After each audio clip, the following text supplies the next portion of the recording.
Assalamualaikum. This is the osteology of cervical vertebrae. So regarding cervical vertebrae, we have typical cervical vertebrae and atypical cervical vertebrae.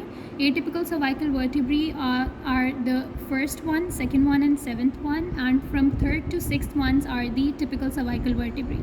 So here we will be looking at the features of a typical cervical vertebrae, and we will be dividing it into components for the sake of discussion. So first we have, let's see the components. We have this body, we have this vertebral foramen, and we have this vertebral arch. So regarding the body, this body is actually smaller than other vertebrae and it is broader side to side. It has got four surfaces. This is the superior surface, this is the inferior surface, this is the anterior surface, and this is here, this one is the posterior surface. So regarding the superior surface, this superior surface is actually concave and it has on its sides some projections, two projections which are known as the lips. Then inferiorly we can see this inferior surface is saddle shaped and laterally it articulates with the lower vertebrae, the lips of the lower vertebrae. So the most prominent feature about the cervical vertebrae is that there is a foramen present in the transverse processes of these vertebrae, the typical ones and atypical ones. So, and this foramen is known as foramina transversaria. So here we can see that this is this foramen, and here we have this anterior root. This is the anterior tubercle.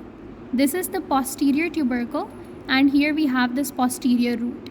And this is known as costo-transverse bar. So now this is the vertebral foramen, and this vertebral foramen, as you can see, that it is larger as compared to the body of this vertebra.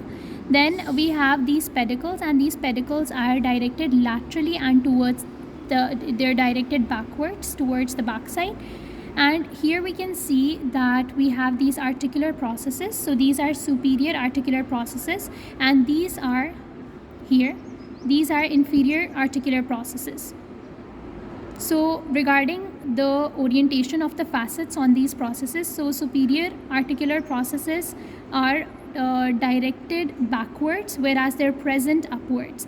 About the inferior articular processes, they're present downwards, but they are directed forwards. So you can see that this is the vertebrae in its anatomical position. We can see that these superior facets are directed backwards towards the back side, and these inferior facets are directed towards the forward side.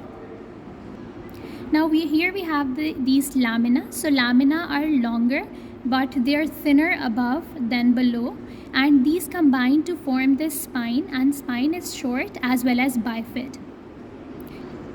And also one point about this anterior tubercle. So in sixth cervical vertebra, this anterior tubercle is known as carotid tubercle, since common carotid artery can be compressed against it. So that's why there it is known as the carotid tubercle.